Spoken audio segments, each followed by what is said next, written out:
The wind cut across my face like a blade the moment the front door slammed behind me. Christmas Eve should have smelled like pine needles and cinnamon, but all I could taste was the metallic sting of winter as I stumbled down the frozen marble steps with my single suitcase banging against my shin. Behind me, the lights of my parents' mansion glowed warm and golden, a scene from a postcard. If you didn't know they'd just thrown their eldest daughter out like trash they no longer wanted. My little sister Chloe leaned against the doorframe in her red velvet dress, arms folded, lips curled in a smirk that could slice skin. "Let's see you survive now," she purred, voice dripping with amusement. "Merry Christmas, sis." The door shut before I could even draw breath to answer. Snow crunched under my boots as I reached the sidewalk, the cold sinking through my coat like it was nothing more than thin paper. My fingers throbbed. My lungs burned. My dignity cracked in the freezing air. Every breath came out as a tremor. I tried to swallow the humiliation, but it sat thick in my throat, refusing to go down. I kept walking because stopping meant collapsing, and collapsing meant breaking apart on the pavement where no one would ever bother to pick up the pieces. And then, just as my knees threatened to buckle, I saw her, a woman curled on a bus bench beneath a flickering street lamp, barefoot, trembling, skin blued by the cold. Her hair hung in silver strands across her face. She looked so fragile I thought the wind might blow her apart. Something inside me shifted, overriding everything. Fear, fury, grief. I didn't hesitate. I didn't think. I stepped forward, pulled off my winter boots, and placed them gently onto her frostbitten feet. She looked up at me with eyes like broken glass catching the light. "Kindness like yours," she whispered, "is rarer than diamonds." 2 hours later, 30 black Porsches rolled into our neighborhood in perfect formation, engines humming like a quiet threat. The same woman stepped out of the middle car, no longer frail, no longer freezing. She was immaculate, powerful, impossible. And her eyes held mine as she spoke a single sentence that changed everything. I should have run. But I stayed. Hours before that moment. Before the boots, before the Porsches, before the woman who would unravel every truth I'd ever believed. I'd been sitting in my tiny office cubicle at Sullivan & Raines, staring at an email I'd pretended for 10 full minutes wasn't real. "Dear Ms. Alden, due to restructuring." Restructuring. The corporate euphemism for, "You're done here, good luck surviving the wreckage." I closed my laptop with numb fingers, packed the dying plant that had survived 3 layoffs already, and walked to my 12-year-old car in a fog so thick it felt like cotton stuffed inside my skull. 6 years at the firm, 6 years of clawing for recognition that never came. And now I was driving home to parents who hadn't called me in months, and a sister who kept going viral for unboxing luxury handbags she didn't pay for. Traffic crawled, raindrops froze on my windshield. I kept rehearsing what I'd say when I arrived. "I just need a few days. I'm between jobs. I'm okay." But all of it tasted like failure. When I finally turned onto our street in River's Edge, the mansion glowed like a holiday catalog fantasy. Tall windows dripping with warm light. A massive tree twinkling through the foyer glass. Caterers unloading silver trays. And inside, my family. My mother spotted me first. Margaret Alden, wrapped in pearls and precision, adjusting the orchids lining the hallway as though they were props on a stage. My father, crisp navy blazer, gold cufflinks, swirling a glass of Merlot like an award he'd earned.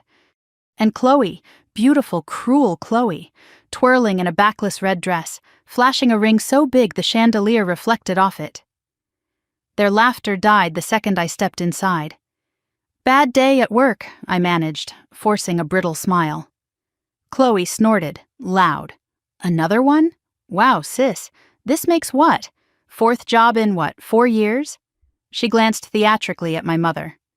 "Remember when she got fired from that tech startup because she couldn't keep up?" My cheeks flamed. It was a company-wide layoff. My father finally set down his wine. "We need to talk, Serena." No hello, no hug, no welcome home. He led me to the study without asking if I wanted to sit. He never asked when the news was bad. "I've updated the family trust," he said simply.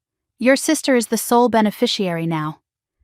The words sliced through me like ice. "What?" I whispered. "All of it?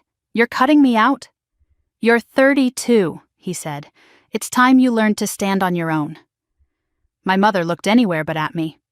I felt something inside me fold. "So this is punishment," I said, "for losing my job?" "This isn't punishment," he replied, cold as the winter air outside. "It's responsibility." Chloe's phone turned toward us. She was filming. "This is gold," she whispered. "Say something, Rena. My followers love drama." "Stop," I snapped. "Just stop." But it was already too late. My father nodded to the house manager. 20 minutes. Pack what you need." The world tilted. "Dad," I said, voice breaking. "It's Christmas Eve." He didn't even flinch. "We all make choices." 20 minutes later, the same man who taught me to ride a bike was opening the door to throw me out into 20-degree weather with a single suitcase and a coat that was barely warm enough to survive a short walk, let alone a night. When the door closed behind me, soft, final, expensive, I heard the alarm beep, armed. I was no longer a daughter. I was a trespasser. I wandered through the quiet streets of our gated neighborhood, dragging my suitcase across perfect sidewalks that had never belonged to me, past houses filled with people who mattered more than I ever would to the people who raised me. The cold cut deeper each block. My fingers stiffened, my eyes blurred. By the time I reached the small public park near Trinity Church, I could barely feel my toes. The bench beneath the street lamp was dusted with snow, as if someone had shaken powdered sugar across it. I sat, finally let the weight collapse me forward, finally let the tears spill, hot at first, then freezing on my cheeks. I cried for every birthday Chloe overshadowed, for every achievement dismissed as not enough. For every time I'd begged silently for my parents to see me, they never had. And maybe they never would. The wind bit harder. I curled in on myself, shivering uncontrollably. The boots I wore were warm, but the cold sank through everything. My coat, my bones, my hope. Then I heard it. A soft scraping. Feet dragging. I looked up. She emerged from the fog like a forgotten ghost. Barefoot, trembling, silver hair whipping in the wind. Her feet were mottled with purple and blue. Her breath came out in ragged gasps. "Ma'am," she whispered, her voice cracking, "do you know if the shelters still have room? I've been walking for hours." I stared at her ruined feet, at her thin, shaking arms, at the way she tried to stand straighter, as if dignity alone could keep her warm. Something inside me cracked open. I didn't think, didn't question, didn't weigh consequences. I stood, knelt before her, and untied my boots, my last protection against the cold, and slid them onto her frozen feet. She gasped softly, tears gathering in the corners of her pale blue eyes. Her hands covered mine, thin and trembling. "What's your name?" she whispered. "Serena," I said, voice breaking. She repeated it like a blessing. "Thank you, Serena." Then she stood, steadier now, and walked away into the fog. I never expected to see her again. But 2 hours later, surrounded by 30 gleaming black Porsches lined in perfect synchronicity, I saw her step out. No longer barefoot, no longer trembling, no longer fragile, wrapped in power, in wealth, in certainty. She looked at me the way no one ever had, like she already knew who I was. And the words she spoke, just one sentence, would unravel everything I thought I understood about fate, family, and the price of kindness. Before we continue, tell me, have you ever been pushed out, underestimated, or replaced by the very people who should have protected you? Share your story below. Hit like if Serena's journey is resonating with you so far, and subscribe so you don't miss the next chapters of this long, emotional revenge story. Your voice matters here. I found myself waking before the alarm, long before dawn touched the windows of the guest suite. For a moment I didn't know where I was. The sheets were warm, impossibly soft, nothing like the motel blanket I'd shivered under just the night before. Then the quiet settled in, a different kind of quiet. Thick, insulated, belonging to a house too large to notice a single woman breathing inside it. Rowan Estate, safety, or something that resembled it. The thought alone made my stomach tighten. I pushed back the comforter and sat up slowly, startled by how rested I felt after days of exhaustion. The faint scent of cedar drifted from somewhere, and a low hum, maybe central heating, made the air warm even though frost coated the glass. My suitcase sat neatly beside the wardrobe where someone must have placed it after I fell asleep. I'd been too tired to think, too overwhelmed to process that I was inside the home of the same woman I had given my boots to only hours earlier. And then I heard it. Voices just outside the door, hushed but urgent. One male, one female. "Did she see the report?" the man whispered. "Not yet," the woman replied. "Maeve wants to introduce things slowly." A pause, a sigh. "We don't know if she's the right one." My breath caught. Footsteps moved farther down the hall until silence crept back in. I stood there, hands trembling at my sides. The right one for what? Why was anyone discussing reports involving me? I swallowed hard and pushed the question down for later. Fear could wait. Survival couldn't. By the time I reached the mirror, I barely recognized the woman staring back. My cheeks were still drained from the cold. My hair was matted and wild. My eyes, swollen from crying under a street lamp, looked older than my 32 years. I let the water run over my hands, warm enough to sting my fingertips awake, then splashed it on my face until I felt real again. Present. A person, not a ghost wandering someone else's mansion. A soft knock broke the stillness. "Miss Alden?" a calm voice called. "Breakfast is being served. Mrs. Rowan would like to see you." I opened the door to find an elderly man in a charcoal vest and white gloves, posture straight as a soldier. His name tag, Clarence. "I can show you the way if you'd like," he said with a gentle smile. I nodded, following him into a wide hallway lined with paintings, oil portraits of people I didn't know, landscapes with foggy lakes and mountains that seemed impossibly tall. Everything felt curated to reflect a life lived with intention, not excess. "This home was built in 1931, Clarence said, noticing my gaze roam across the frames. "Mrs. Rowan has worked hard to preserve its history." I wanted to ask the questions already spinning in my head. Why had she brought me here? What did she want from me? But my throat refused to cooperate. I simply walked, listening to the click of Clarence's polished shoes, echo off marble floors. When we reached the breakfast solarium, sunlight pooled across the table set for two. And there she was, Maeve Rowan, elegant in a cream turtleneck and tailored trousers, hair pulled back in a low knot. No trace of the trembling barefoot woman I'd wrapped in my coat. She looked warm, powerful, composed. "Good morning, Serena," she said with a softness that still managed to command the entire room. "Please, sit."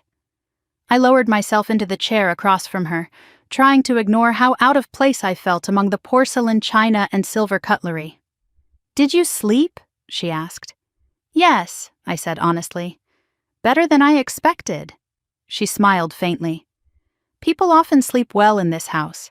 Something about knowing they're safe." Safe. That word made my chest tighten. I didn't know how to accept it, not after being thrown out of my parents' house like I was nothing. Maeve folded her hands, eyes studying me in a way that wasn't intrusive but strangely grounding. "I'd like to know who you are, Serena. Not what your family decided about you. Not what the world thinks. Just you." I hesitated, fingers knotted together under the table. "I'm not sure I even know who that is anymore." "Then start with what you do know." I exhaled slowly. "I worked in marketing. 6 years. I tried really hard to prove myself, but the layoffs kept coming. My parents think I should have been more successful by now. They've always thought that." "And how does that make you feel?" she asked, pouring tea into delicate cups. How did it make me feel? Like swallowing broken glass. Like I'd been running uphill for years, only to be told the finish line had moved again. It makes me feel like everything I accomplish is never enough, I admitted. Like I'm always one step behind my sister. Like there's something wrong with me I can't fix. Maeve looked at me with a sympathy that reached deeper than pity. Sometimes families confuse love with expectation, and expectation with control.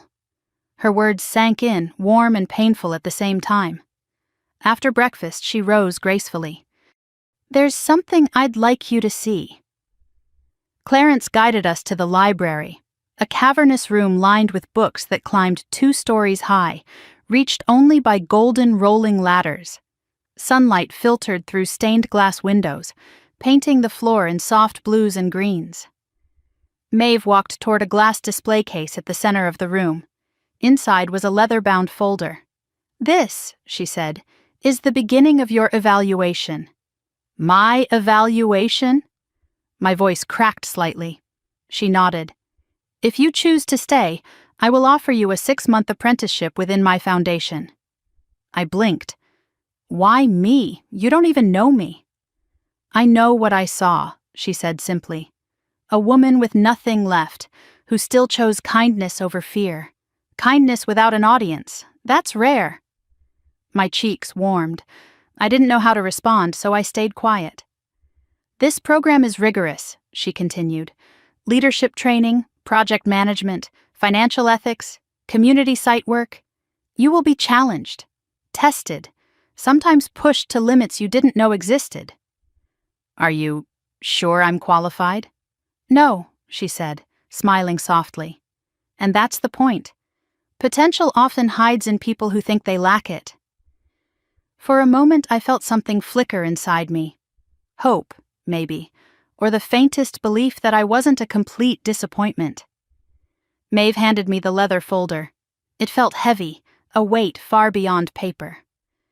"We'll begin tomorrow," she said, turning toward the large window overlooking the lake. "Today, Clarence will show you around the estate. Consider it your first assignment." Clarence nodded and motioned for me to follow him into another corridor. This part of the house was quieter, with industrial carpeting instead of marble. Everything smelled faintly of dust and cedar. "This is the archive wing," he explained, stopping before a steel door secured with a biometric lock. "The Foundation stores historical records here, legal documents, project history, board communications. Strictly restricted." But something on the door caught my eye. Engraved plates listing authorized personnel. Maeve Rowan, Jordan Hale, and then one more name, Harold D. Alden. My pulse spiked. My father? How could he have had access to a place like this? And why? Clarence continued walking, unaware that my thoughts had splintered in a dozen directions. I forced my feet to follow, but my mind stayed behind with that silver plaque reflecting my father's name like a ghost. We passed through a hallway of framed photographs, past charity events, construction sites, smiling families holding keys to new homes. The kind of work that genuinely changed lives. Work I had never been trusted with. Work my family had never cared about. Clarence gestured toward a smaller building outside, a path of brick leading through winter-barren rose gardens. "This is where staff training takes place." Inside, the atmosphere shifted again, less formal, more modern. A cluster of employees had gathered, speaking hurriedly over files spread across a table. "These are the strategy analysts," Clarence explained cautiously.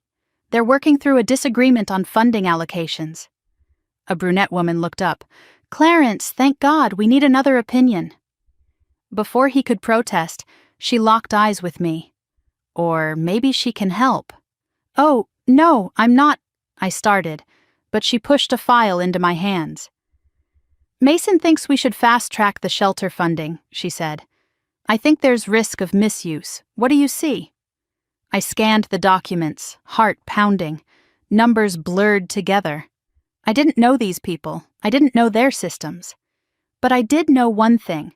Rushing decisions was dangerous. "Why is the timeline so urgent?" I asked. Mason crossed his arms. Winter storm approaching. They'll need resources. And what about oversight?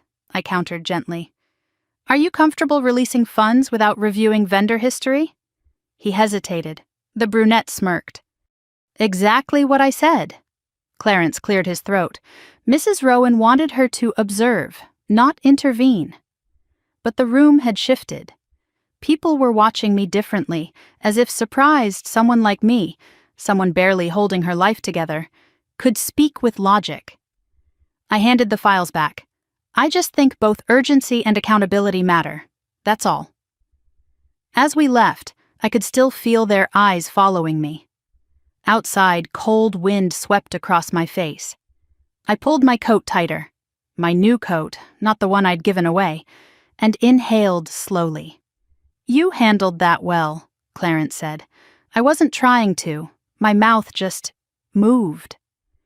That's usually when truth slips out. When we re-entered the estate, a chill ran down my spine. Someone had left an envelope on the table outside my bedroom door. Plain, unmarked. I picked it up, heart pounding, and slipped a finger beneath the flap. Inside was a single photo.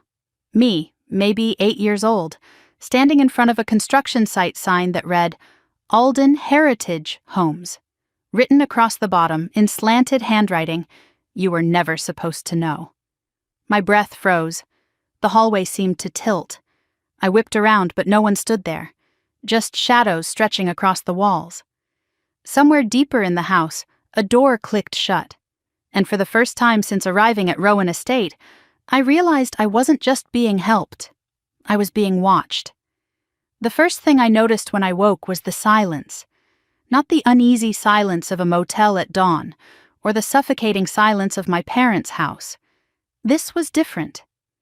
This silence felt intentional, curated, the kind that settles over a place where people expect to be obeyed, the kind that hides secrets in its walls. For a moment I lay there, staring at the ceiling, trying to forget the envelope from last night. The photo. The message. My 8-year-old self standing in front of Alden Heritage Homes like some ghost trapped in a truth I wasn't meant to uncover. I pushed the memory down, reminding myself today was my first real day inside Rowan Estate, and I would need all the composure I could muster. The scent of brewed coffee drifted under the door. I pulled myself out of bed, dressed quickly, and tried to smooth the nerves fluttering beneath my ribcage. This place wasn't home, not yet, not ever, but it was the first place in a long time where I wasn't immediately punished for existing. A knock sounded. Miss Alden, Clarence called. Mrs. Rowan is waiting in the east breakfast room. I opened the door and followed him into the hallway, trying not to stare at every oil portrait and carved archway we passed. The house had a way of making a person aware of their own smallness. Every echo of our footsteps reminded me I was a guest, not a resident. Maeve was already seated when I arrived, sunlight from the tall windows laying delicate stripes across the tablecloth. She looked peaceful, reading something printed on thick cream paper. Good morning, Serena, she said, lifting her gaze with a smile. Did you rest?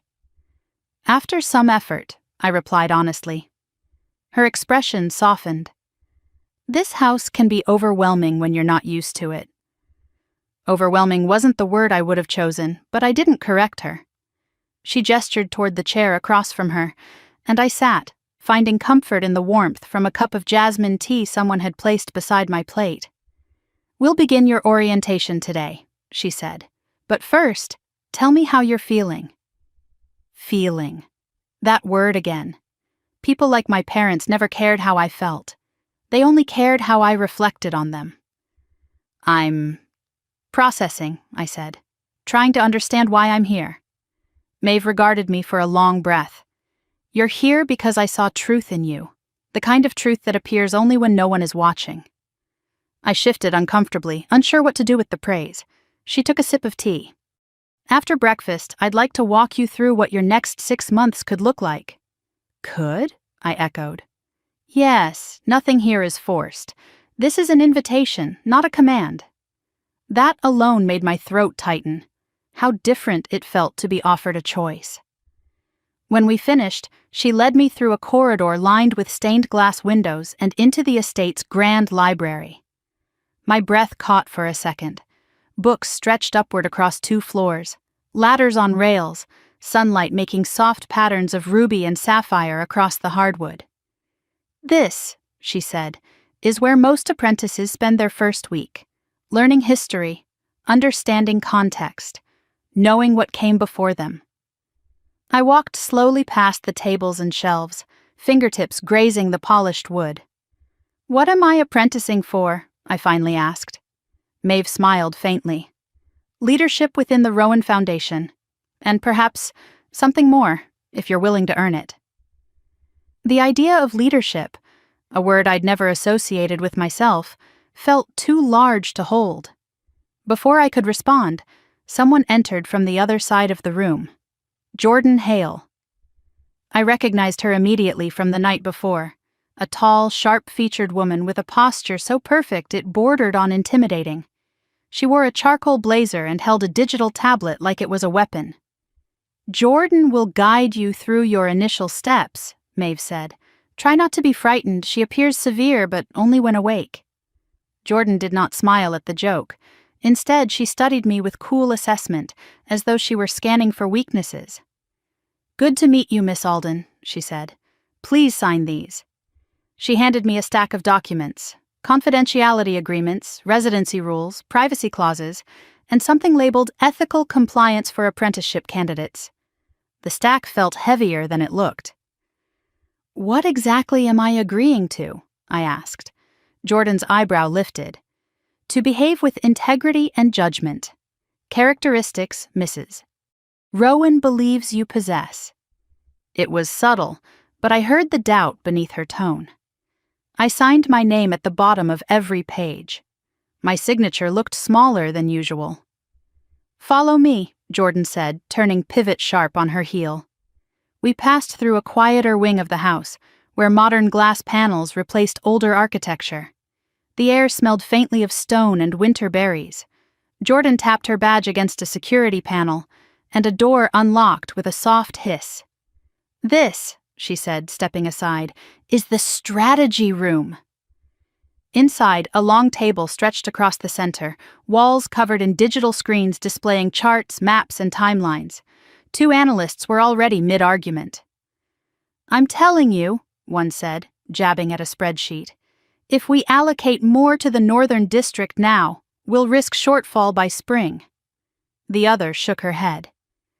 "And if we delay emergency funding, the shelters won't make it through the storm.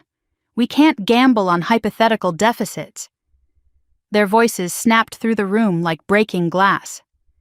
Jordan placed a hand on my shoulder and gently nudged me forward. "Observe."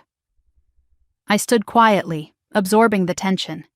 The disagreement reminded me of board meetings I'd once pitched in, though those had been about ad budgets and brand campaigns, not about lives. One of the analysts finally noticed me. "Oh, are you the new candidate?" "I guess so," I said. "Then weigh in," she said, pointing toward the screen. "What's the priority, risk mitigation or immediate relief?" The sudden pressure made every nerve light up. I swallowed, stepping closer to the data. "Why is the Northern District overspending?" I asked. "Vendor instability," the first analyst said. "And the shelters?" "Haven't received winter aid yet." I exhaled slowly. "Then maybe the question isn't which crisis to prioritize, but how to prevent tomorrow's crisis while responding to today's." Both analysts blinked. Jordan's eyes snapped toward me, surprised but not displeased. "Go on," said the second analyst. "If you release half the emergency funds now," I said slowly, "and freeze the unstable vendor accounts for a 72-hour review, the shelters stay open while you reallocate. No one collapses, no one gambles. Both sides breathe." Silence rushed into the room like wind. "That actually works," the first analyst murmured. Jordan's face remained unreadable. Maeve, I thought, would have smiled. We left the strategy room with Jordan walking slightly slower than before, like she was re-evaluating me. "Not bad," she said finally. "But insight is meaningless without consistency. Was that a compliment? From Jordan, maybe. She led me down another hallway to a staircase descending into the lower level of the estate. The air grew cooler, the lights dimmer. This area houses restricted archives, she said. Only 3 of us have access. She lifted her badge again, unlocking another steel door. Beneath the fluorescent lights, row after row of metal cabinets lined the space, labeled by year. What's down here? I asked. History, she replied. Failures, successes, legal documents, mistakes we cannot afford to repeat. Mistakes. The word pulsed in my head. My father's name on the door from yesterday, the photo from the envelope. Jordan led me past a series of locked storage units before stopping in front of a sealed glass room. Through the glass, I saw a brass plaque on the far wall. Legacy Room. Authorized personnel only. And there it was again, gleaming faintly under the industrial lighting. Harold D. Alden. My breath hitched. The letters seemed to glow, mocking me, daring me to ask the question clawing at my chest. Why did my father have authorized access at the Rowan Foundation? Jordan must have noticed my posture stiffen. Something wrong? She asked. I forced my eyes away. No, just taking it all in.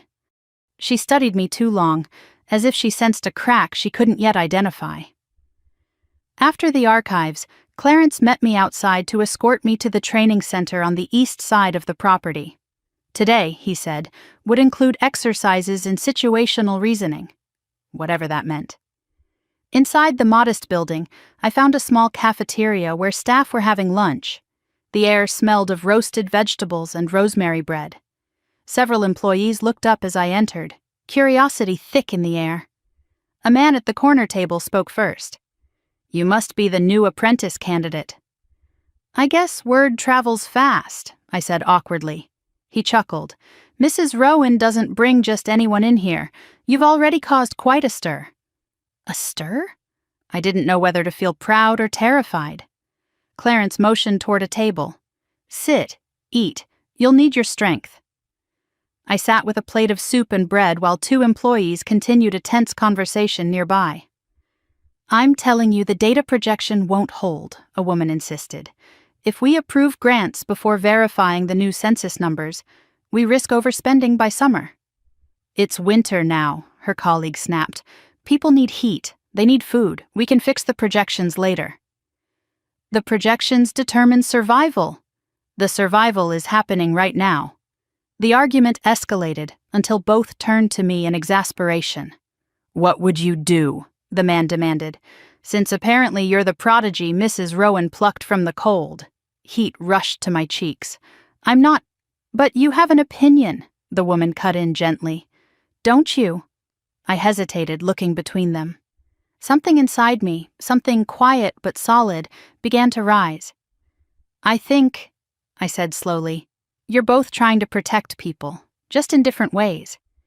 Maybe the solution is to pause discretionary spending until the census is verified, but release emergency aid through temporary channels. That way no one freezes while we wait for accurate data. A long silence. Then both employees nodded. That would actually work, the man admitted. The woman smiled. Looks like you'll fit in here just fine. When Clarence and I stepped outside, the cold air bit my cheeks again, but something inside me felt warmer, steadier. You have a natural gift, Clarence said. I laughed incredulously. For making guesses? For seeing what others miss, he corrected. Mrs. Rowan values that above all. Back in the main house, the hallway leading to my room was dim, the afternoon light already fading. I reached my door and froze. Another envelope lay on the floor. Plain, unmarked, like the first one. My heart thudded painfully as I picked it up and opened it with trembling fingers. Inside was a single note, written in the same slanted handwriting as before. This isn't the last secret, Serena. I stared at the words until they blurred. Someone in this house knew more about my past than I did. Someone had been watching me from the moment I arrived, and whoever they weren't finished. I barely slept. Every time my eyes closed, the handwriting from last night's note reappeared behind my eyelids. Sharp, slanted, knowing. By the time dawn seeped through the curtains, I was already sitting on the edge of the bed, elbows on my knees, hands pressed against my mouth. The house was quiet, but not in a comforting way. More like it was holding its breath. When Clarence knocked at 6, I almost jumped. "Miss Alden," he said gently, "it's time to get ready. Mrs. Rowan would like to begin your assessment at 7. Assessment. The word felt heavier this morning, as if the note had added a second meaning. I dressed quickly, tying my hair back, trying to look like someone prepared to face the day instead of someone unraveling from the inside. Breakfast was simple: oatmeal with berries, tea, and the soft clink of silverware, but I barely tasted any of it. Across the table, Maeve studied me in quiet contemplation. She didn't ask if I'd slept. She didn't need to. "Today we begin," she said instead. "Only one thing is required of you: honesty with yourself." I nodded, though my stomach tightened. Honesty was something I'd never been rewarded for. In my family, honesty only created trouble. When breakfast ended, Jordan appeared at the doorway, her expression clipped and precise. She was dressed impeccably in navy, tablet tucked under her arm as if it were a shield. "Follow me," she said. Her heels clicked in even, controlled beats as she guided me through the estate. I tried to match her pace, though nerves made my steps less steady. We passed through a long corridor and stopped before a room I hadn't seen before, a long rectangular office with glass walls and a heavy conference table in the center. Inside, 2 groups of foundation staff were already seated, their faces tight with tension. "This is the moral split test," Jordan said. "Your first evaluation." "I'm sorry." "My what?" But she had already stepped aside. Maeve, who'd entered silently, motioned for me to take a seat between the 2 groups. "Listen first," she instructed. "Speak only when you understand." The air in the room was thick enough to swallow. A woman on my left leaned forward. "We need immediate approval to release funds to the harbor light shelter. They've exceeded capacity. If the storm hits tonight, dozens of women will be outside." A man across from her shook his head sharply. "We can't authorize funds until financial discrepancies are cleared. They overspent last quarter. Releasing aid now could jeopardize the winter allocations." "Women will freeze," she countered. "And we'll be liable," he shot back. Their eyes snapped to me. I wanted to shrink back. I was no expert. I'd barely been allowed to make decisions for myself, let alone decisions affecting people I'd never met. But the expectation in the room pushed against me, demanding something real. "What evidence do you have of misuse?" I asked the man. He slid a paper forward. "Vendor inconsistencies, late reports, an overpayment." "And what do you need to keep people warm tonight?" I asked the woman. 20,000 in emergency aid," she said immediately. 20,000, enough to collapse a shelter, or save one. I closed my eyes for a moment, letting the fear pass through me. My voice, when it came, was steadier than I felt. "Release emergency aid," I said, "but only as a temporary allocation. Freeze all non-essential spending until the discrepancies are investigated." Silence. Then, one by one, heads nodded. Maeve's eyes glimmered with something like approval. Jordan, however, remained expressionless. "The first test is complete," Jordan said. "Next." I didn't have time to let my pulse settle. Clarence appeared in the doorway, motioning me forward. "Humility rotation," he said as we walked down a back staircase leading toward the estate's kitchen. "The what?" He smiled kindly. "Leadership is built on service. Everyone starts with 2 hours here." The kitchen was alive with motion, pots steaming, knives chopping, ovens humming. A man in a white apron placed a mixing bowl in front of me before I could protest. "Whip these," he said, "and don't splatter. Last apprentice did." "I'm not an apprentice," I muttered. "Yet," he replied.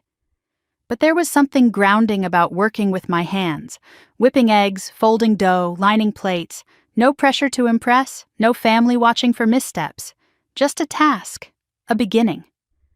One of the cooks, an older woman with soft eyes, paused beside me.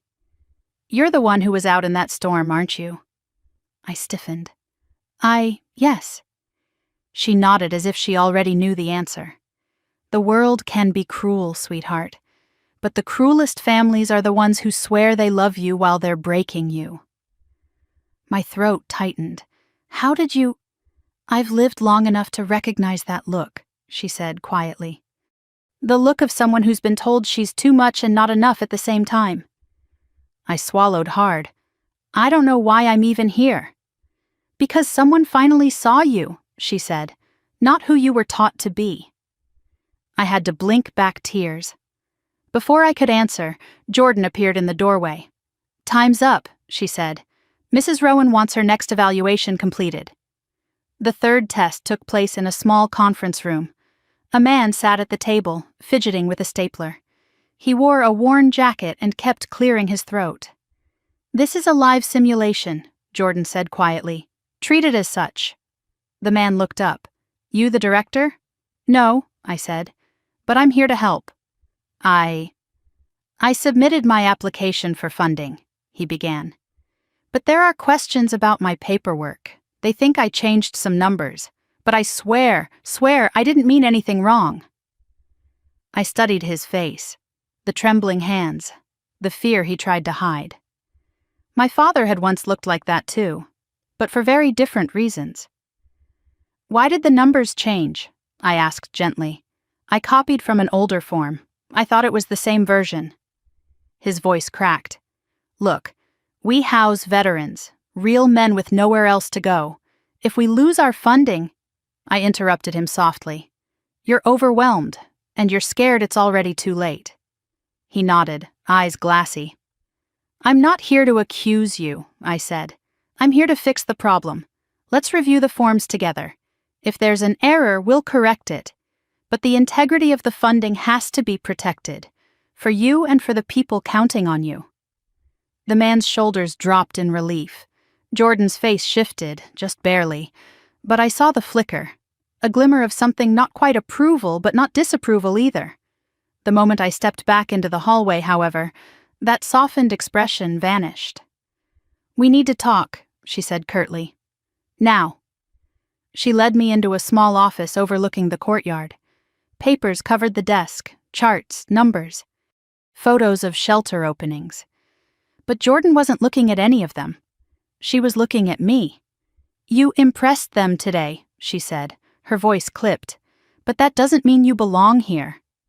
The words stung, though I tried not to show it. "I'm not afraid of hard work," I said.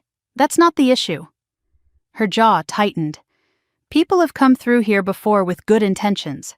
Some failed. Some betrayed this foundation." "What are you saying?" "That we cannot afford another mistake." Her voice dropped. "Mrs. Rowan believes in you. I don't. Not yet." I inhaled sharply. "Then what do I need to do?" Her answer came with ice. "Survive the truth." Before I could ask what she meant, she motioned me away, already burying herself in paperwork again. I wandered the hallway, unsettled. Questions churned inside me. About the evaluation, about why I was being tested so intensely, about what truth Jordan believed would break me. As I approached the archive corridor, a draft of cold air brushed past my ankles. The door to the legacy room, where my father's name had been engraved, was slightly ajar. My pulse quickened. I stepped closer, just enough to peer inside. Rows of boxes sat neatly on metal shelves. Some were labeled with project names, others with years. Then I saw one box near the back. Alden Investigation, Pending. My breath hitched. Slowly, carefully, I reached for the door. A hand appeared suddenly, slamming it shut. I jumped back, heart racing. Jordan stood there, face carved from stone. "This room is off limits," she said sharply. "You do not have clearance." I wasn't going in, You just what?" she cut in. "Wandering into confidential areas? That's how trust breaks, Miss Alden, quickly." I stepped back, ashamed and angry and confused all at once.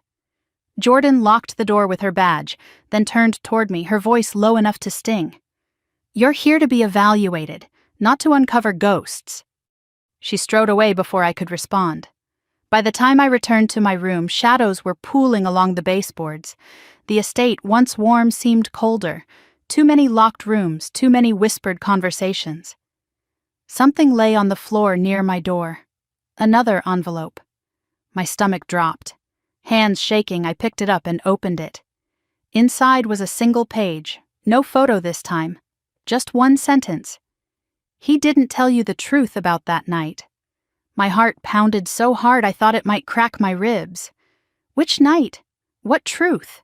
And who inside this mansion wanted me to know? The hallway around me stayed silent. Too silent. As if someone had already slipped back into the shadows, watching to see what I'd do next. The note lay on my lap long after the sun had risen, its single sentence carving a hollow into my chest. "He didn't tell you the truth about that night." I kept reading it, hoping the meaning would shift, soften, reveal itself. It never did. Instead, it felt heavier with every breath, as though someone had slipped a stone behind my ribs. By the time I left my room, the estate was already awake. Staff moved quietly along the hallway, carts of linens rolling, murmured conversations drifting from distant corners. Nothing looked unusual, and yet everything felt altered. Like the house itself knew something I didn't. I found Maeve in the small east study, standing beside a window where pale morning light filtered through sheer curtains. She was turning pages in a leather-bound folder, her face unreadable. "Serena," she said, not looking up. "Come in." My hands tightened around the note, the edges bending. She noticed immediately when she finally lifted her gaze. "What's troubling you?" I hesitated.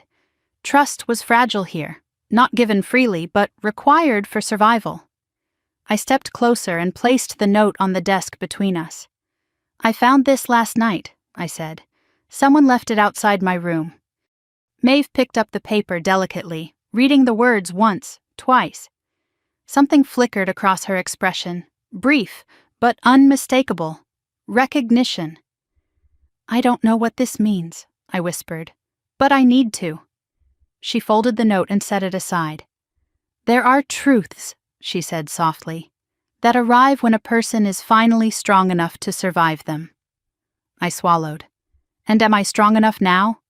That is what today will reveal. With a motion of her hand, she guided me toward the private elevator that led to the third floor, the one she rarely used. The ride was silent but weighted with anticipation.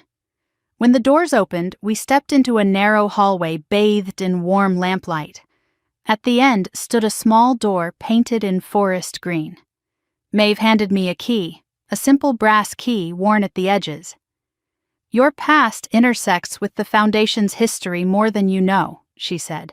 "Open the room, begin there." My pulse pounded as I slid the key into the lock. The door opened with a soft click. Inside was a compact archive room, nothing like the steel vaults downstairs. This one felt personal, almost intimate. Wooden shelves lined the walls. Boxes labeled by year sat stacked neatly, most dated between 1997 and 2005. Maeve stayed in the doorway, letting me step forward alone. I reached for the first box marked Alden Heritage Homes. Grant Cycle Review. The familiar name sent a tremor down my spine. My father's company. The company that had been unraveling long before anyone admitted it. Inside were project assessments, invoices, and a printed email exchange between the Foundation and Alden Heritage. I scanned the pages, heart thudding. Vendor discrepancies, delays, missing receipts, and then the phrase that froze me. Funds discrepancy under investigation. My father's signature was on every page. "He told the Foundation everything was accounted for," I said quietly, more to myself than to Maeve. "Your father wanted success," she replied, "but not accountability." I set the papers aside and reached for the next folder. The label read, Site Audit, Fall 2004. My hands trembled as I opened it.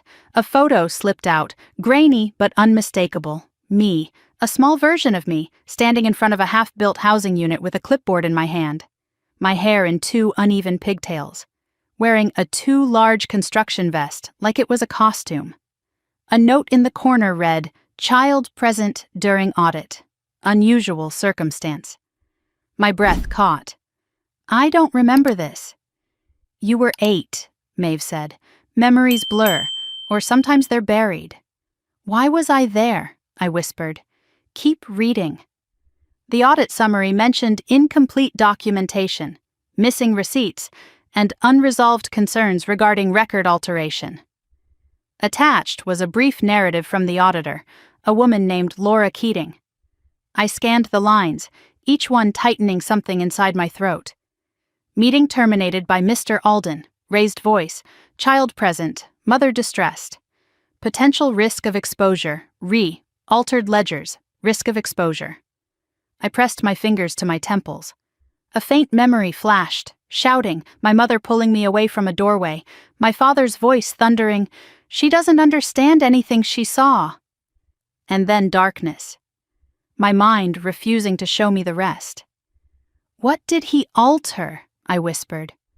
"Funding documents," Maeve said softly. "Numbers, signatures, anything that made the project look cleaner than it was. He committed fraud." "Yes." "And he blamed me?" Maeve's silence was the answer. I stared at the walls of the archive room, feeling something inside me shatter, not violently but like thin glass cracking slowly. I reached for the next document, a letter from my mother. Unlike the version I'd seen downstairs, this one wasn't incomplete. It wasn't torn. "Dear Mrs. Rowan, I am afraid for my daughters. Harold is making choices I cannot stop. Please understand that if you ever question him, I will not be able to protect the truth. Or myself." My eyes blurred. I clutched the letter like it was the last piece of her I had. "She knew," I murmured. "She knew what he was doing." "She tried to intervene," Maeve said, "more than once." "Then why didn't she say anything?" "Fear," she replied simply. "Fear of losing you. Fear of losing Chloe. Fear of losing the roof above her head." I closed my eyes, letting the truth settle over me like ash. When I opened them again, Maeve was watching me with a softness that made my chest ache. "There is more," she said gently. She pointed toward a slim folder at the bottom of the shelf. "Alden Heritage Homes, Internal Notes, 2004. Inside I found handwritten notes from my father. The handwriting was familiar. Sharp, heavy strokes, the pen pressed too hard into the page. One line was circled. "Keep Serena away. She talks too much." My knees weakened. I had to grip the edge of the shelf to steady myself. "He used me," I whispered. "He used me to hide what he was doing." "He feared that the wrong person would ask you the right question," Maeve said. "Children often notice things adults overlook." Everything inside me constricted, memories snapping into focus with cruel clarity.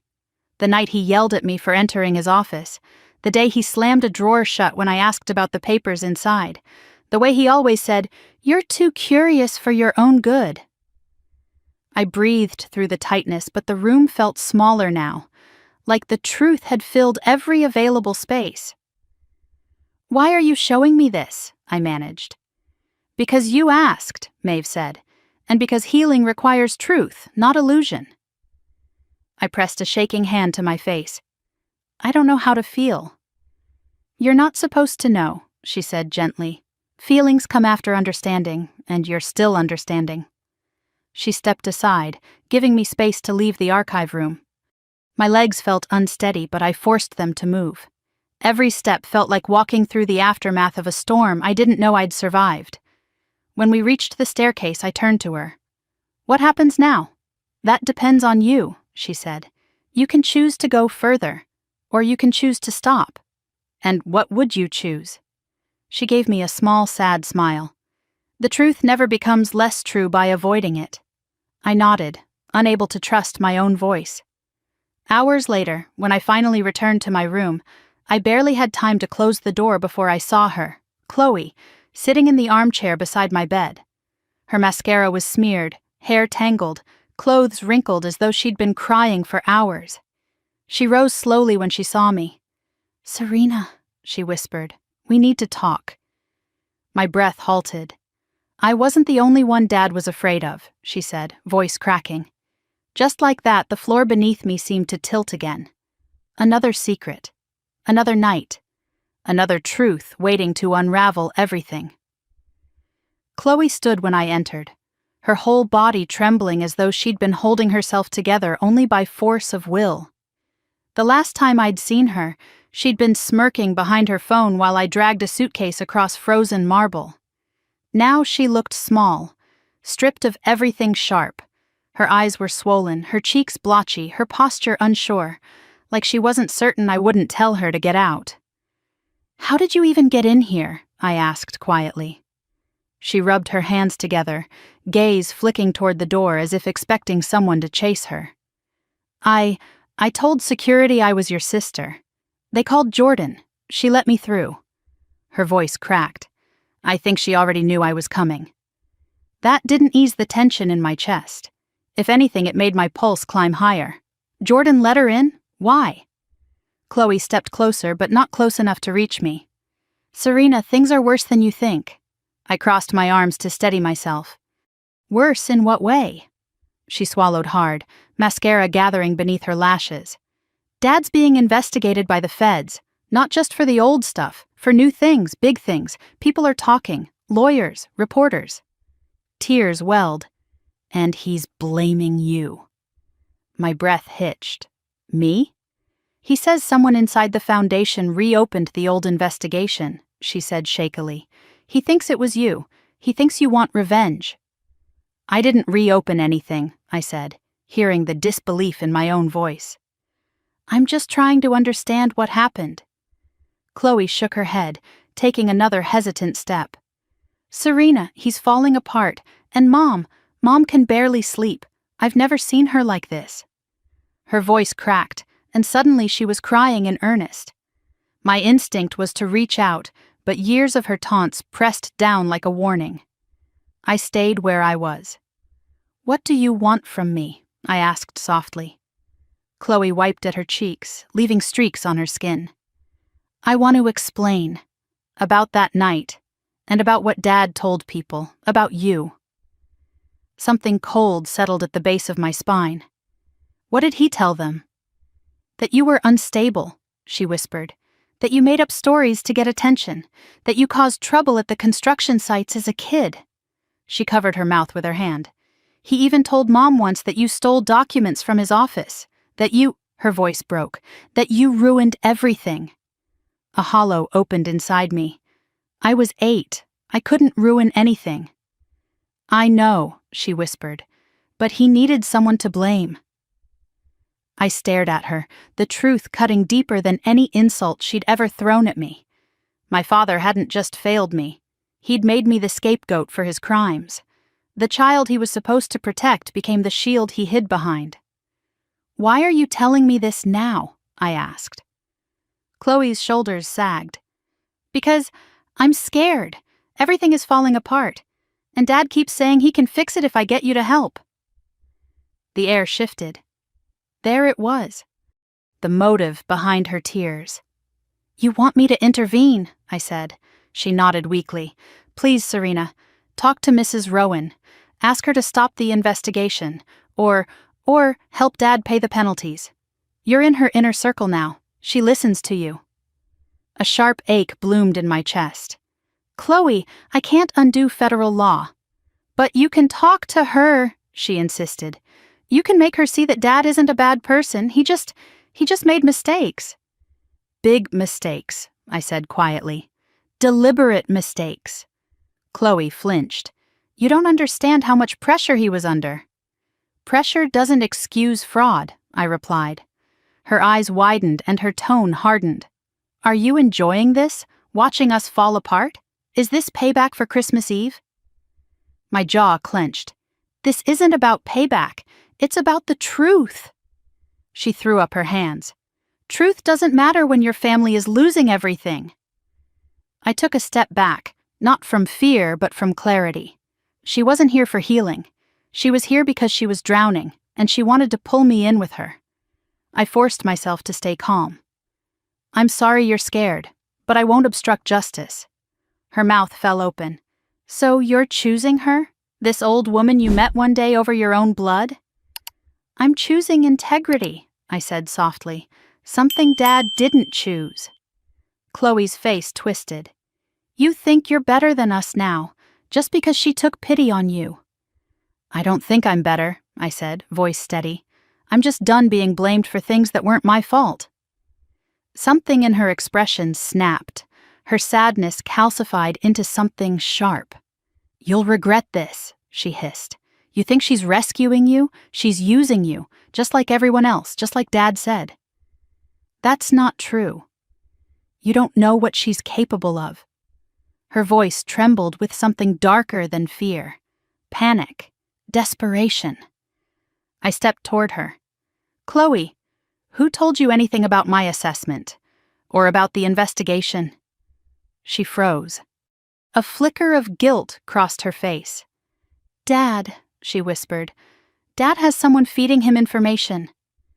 My stomach dropped. "Someone in this house?" "I don't know," she said quickly. "He never told me who, just that he knew things before they happened." A chill crept across my skin. Someone here was giving my father updates. Jordan, Clarence, a staff member, or someone higher. Before I could process it, a voice came from behind us. "That's enough." We both turned. Maeve stood in the doorway, composed but radiating a quiet authority that filled the room with silence. Chloe stiffened. "Mrs. Rowan, I didn't mean to intrude." "But you did," Maeve said calmly. "And not for the reason you claimed." Chloe's eyes darted to me, then to the floor. "You didn't come to apologize," Maeve continued. "You came to manipulate your sister into shielding your father from consequences." Chloe bristled. "You don't know anything about us." "I know emotional coercion when I see it." Maeve stepped further inside. "And I know a young woman who has not once taken responsibility for her own actions." Tears spilled down Chloe's cheeks again. "This isn't fair. I'm trying—" "No," Maeve said gently but firmly. "You are pleading, not changing." Chloe's breath hitched, and for a moment she looked like a child lost in a storm. "You think I'm the problem," she whispered. "But Dad did what he did for us." "No," Maeve said softly. "He did it to protect his ego, not his family." Chloe flinched as though struck. Maeve approached her slowly. "I am sorry for what you've gone through, but I will not allow you to drag Serena back into the damage your father created." Chloe looked at me, voice cracking. "Please, don't abandon us." I stepped closer, my own voice breaking. "I'm not abandoning you, Chloe. But I'm not saving anyone who refuses to save themselves." Her lips trembled. "I don't know how." "That's the first true thing you've said," Maeve murmured. For a moment, the room held all three of us. Hurt, fear, truth, and something fragile that might one day become forgiveness. But Chloe wasn't ready. Not yet. Tears streaming, she brushed past me and rushed toward the door. Before she stepped out, she turned back one last time. "You're changing," she said bitterly, "and you're leaving us behind." I swallowed hard. "I'm choosing myself, Chloe, for the first time." She shook her head, wiped her face, and disappeared down the hallway. I exhaled shakily. Maeve reached out, resting a hand lightly on my arm. "Are you all right?" I nodded, though the truth was tangled inside me. "She's scared. They all are." "And fear makes people dangerous," Maeve said softly, "especially when they believe lies for too long." My eyes drifted to the window, where winter light washed the garden in pale silver. "Do you think she meant it?" I asked. "When she said Dad has someone inside this house giving him information?" Maeve's expression tightened. "I think it's possible, which means we must be careful." A chill ran down my spine. "Come," Maeve said. "There's more for you to learn today." But as we walked toward the elevator, I couldn't shake the feeling that Chloe's visit hadn't been a reunion. It had been a warning. And whoever was feeding my father information. They were still inside Rowan Estate, watching, waiting, and closer than I ever imagined. The tablet shook in my hands before I even understood what I was looking at. A frozen frame of my own face, me standing at the gates of Rowan Estate, caught mid-blink, mid-breath, mid-nothing, sat beneath a bold, screaming title, "My sister sold her family for money." The video had already passed 300,000 views, and climbing. I stared, unable to move, as the progress bar crept forward. Then Chloe's voice burst through the speakers, trembling, soft, heartbreakingly calculated. "My sister, she left us. She chose money over family, over mom, over dad. She's letting them lose everything while she lives in a mansion." The camera shook slightly, as if she were holding it with trembling hands. "I know she's hurting," Chloe said, sniffling, "but she doesn't care who she destroys anymore." I felt the floor tilt. My breath thinned until the air tasted metallic. Jordan reached out, steadying the tablet in my hands before it slipped. "Watch all of it," she said quietly.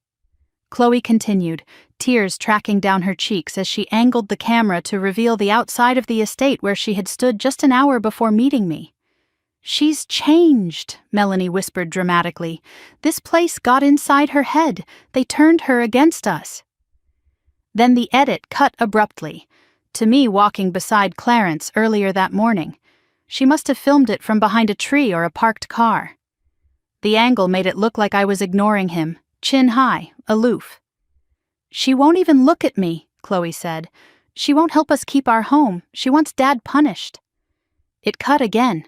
Another stolen clip of me entering the East Wing, framed to look like secrecy, arrogance. "She doesn't care what happens to us," Chloe's voice cracked. "She wants us to fail." The comments poured in faster than the view count. How can she abandon her own parents? Money changes people, ungrateful monster. Hope the truth comes out. My stomach lurched. "She edited everything. She twisted, she scripted it," Jordan said flatly. "The whole thing was recorded before she saw you." I pressed my knuckles to my mouth. "But why?" "Desperation," Jordan replied. "Fear. And a lifetime of believing manipulation is easier than truth." Maeve stepped forward, taking the tablet gently from my hands and locking the screen. "Don't let your sister's panic become your burden," she murmured. "This is about her survival, not your character." But humiliation was rising like heat up my throat. Everyone's going to think I'm a monster. "For a little while," Jordan said bluntly. "The internet reacts before it thinks." "That's supposed to make me feel better?" "No," she replied. "It's supposed to make you patient." But patience had never been my strength. Not when it came to my family. Not when every bruise they'd left on me felt fresh again. I moved toward the window, needing air, needing space. Outside, cameras had already gathered at the gates, local reporters, bloggers, teenagers hoping to film whatever meltdown they assumed was coming next. "They're here?" I whispered. "Of course," Jordan said. "Drama attracts crowd. Truth attracts time." I pressed my forehead to the glass. I don't know how to fight something like this. Maeve's reflection appeared beside mine. "You don't fight it," she said softly. "You outlast it." A fresh wave of comments scrolled across the tablet Jordan now held. Poor Chloe. How can a sister be this cruel? Money must have gotten to her head. Something inside me cracked. Not in the way it had cracked on the snow-covered bench the night I lost everything. This was a deeper fracture. A realization that the people I once cried over would never cry for me. "Let the internet have its tantrum," Jordan said, placing the locked tablet on the table. "Truth has a way of resurfacing." "But how?" I asked. "No one knows me." Maeve turned to me. "Then let them learn." The rest of the morning unfolded under a haze of dread. Phones buzzed across the estate. Staff whispered. My name trended on platforms I'd never even used. Every notification felt like a slap I couldn't dodge. During lunch, 2 junior analysts walked past my table too quickly, pretending they weren't avoiding eye contact. I could feel their unease, their sympathy, their curiosity. And then something shifted. A voice called, "Is that her?" I tensed. Another, wait, someone posted a thread about her sister. A third, oh my God, look at this live stream she did on Christmas Eve. My head snapped up. A woman from the grant team approached me, tablet in hand. Serena, people found Chloe's old videos. I took the tablet. The first clip. Chloe laughing while I carried a suitcase down the steps of our parents' mansion. The caption someone else added, "So this is the real villain?" The next video, Chloe mocking my job losses at a Christmas party. Another clip, Chloe insulting me behind my back during a family brunch. A flood of comments followed. I feel sick watching this. She tormented her sister for years. This changes everything. Team Serena now. Shock rippled through me. I didn't post any of these, I whispered. Good, Maeve said behind me, because the truth is most powerful when you don't wield it. The momentum shifted further over the next hour. A former classmate of Chloe's posted about her bullying behavior in high school. A past employer commented that Chloe had emotionally manipulated coworkers. A minor influencer revealed that Chloe paid for fake sponsorships. Public opinion flipped like a tide turning under a full moon. Justice for Serena began trending. I felt dizzy, caught between vindication and grief. The world was suddenly defending me, but not because it knew me, because it disliked her. Was this justice, or just entertainment? Before I could answer myself, Clarence hurried into the study. There's something you both need to see, he said, breathless. We followed him to the strategy room, where a large monitor displayed a breaking news alert. Alden Heritage Homes. New documents leaked financial misconduct spanning years. Family members may have been involved. My legs nearly gave out. This isn't just online drama anymore, Jordan said. This is federal. My heart hammered. Who leaked the documents? No idea, she said. But someone wants the truth out. Fear and relief warred inside me. Exposure meant justice. Exposure meant disaster. Exposure meant the collapse of everything my parents had built on lies. Maeve touched my shoulder. This storm was coming with or without you. Emotion swelled in my chest. But my family? They'll think I did this. Because guilt breeds paranoia, Jordan said. They see betrayal everywhere because they planted it themselves. The rest of the afternoon passed in a blur of phone calls, security instructions, internal briefings, and relentless media coverage. Chloe posted a second video, more frantic, more desperate, claiming the foundation was brainwashing me. But this time, nobody believed her. The comments were ruthless. Girl, sit down. You're digging your own grave. Stop blaming your sister for your dad's crimes. We see you now. By sunset, sponsors had dropped Chloe. Her follower count plummeted. A gossip site ran a headline, From Influencer to Instigator, The Downfall of Chloe Alden. I shouldn't have found satisfaction in it, but I did. Small, quiet, honest.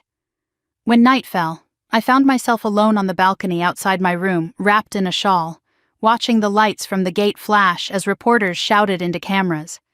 The cold air bit at my cheeks, but I stayed. I needed the world to feel far away for a moment.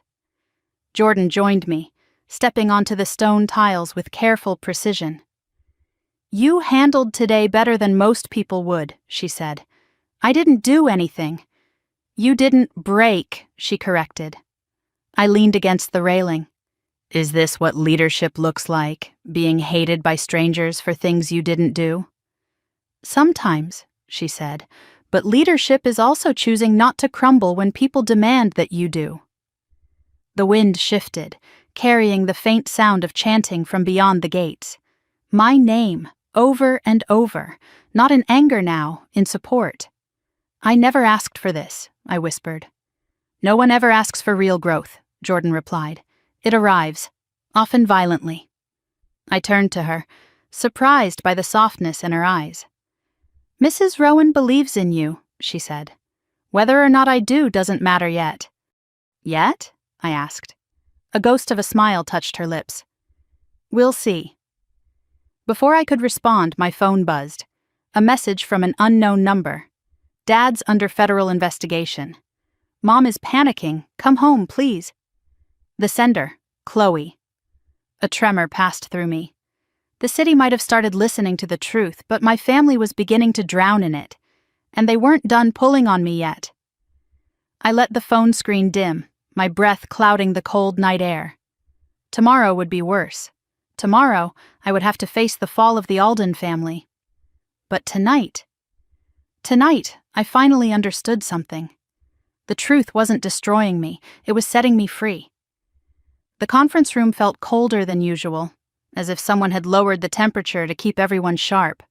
Or maybe it was just me, sitting across the polished table from Maeve and Jordan while a stack of documents waited between us like a verdict nobody wanted to deliver. Jordan slid the top file toward me. Before you decide your next move, you need to see what federal investigators have compiled. My throat tightened. The cover page alone made my pulse spike. Alden Heritage Homes. Case summary, preliminary findings. I opened it with trembling fingers. As I read, the words blurred together, forming a story I already feared but had never seen written this plainly. My father had falsified vendor contracts, created shell companies, altered invoices to pocket funds intended for low-income housing, and then the dagger, systemic misappropriation sustained by internal parties. Internal parties. I forced myself to keep reading.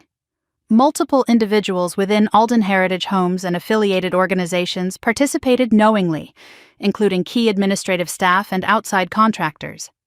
Another line, evidence suggests a deliberate pattern of behavior designed to obscure the origin of falsified documents. I looked up. Who else was involved? Jordan tapped the page with her pen. That's what investigators are determining now, but the pattern shows he didn't act alone. A tremor crawled up my spine. You think someone here helped him? Maeve's silence answered before she did. There are signs, she said softly, that someone with access to Foundation archives leaked restricted material to your father years ago. And recently. Recently? Who has access? I asked. 3 people, Jordan replied. Maeve, myself, and Clarence. My breath stopped. Clarence? He has been with this estate for decades, Jordan said, long enough to build loyalties we don't fully understand. But he's been kind to me, I whispered. Kindness doesn't preclude secrets, Maeve said gently. My stomach churned. The idea of Clarence, steady, warm, patient, being involved in my father's corruption made my palms sweat. But this wasn't about what I wanted to believe. It was about truth, and truth rarely matched comfort. Maeve leaned forward, her voice calm but firm. Serena, before we continue, we need to ask if you believe you can remain impartial. Your family is now at the center of a federal investigation. You will be asked to make decisions that could affect them. I gripped the armrest to stay grounded. I didn't choose any of this, but I won't compromise the Foundation. Jordan studied me as though weighing every syllable. You understand, she said, that if the Foundation assists investigators, the consequences for your family will be severe. I understand, I said quietly. And if they ask you to testify? Maeve pressed. My throat tightened. I'll tell the truth. The room went still. Finally, Maeve nodded, slow, approving, but also mournful. Then we proceed. Jordan rose. There's something else you need to see. She led us to the media briefing room where staff monitored news cycles. The moment we entered, all conversation halted. Eyes shifted toward the massive wall-mounted screens. Breaking news banners ran across every channel. Alden family bankruptcy, imminent federal raid of corporate offices, employees come forward with testimonies. Community demands justice for housing fraud. My knees weakened. I reached for the back of a chair, steadying myself. One reporter appeared on screen.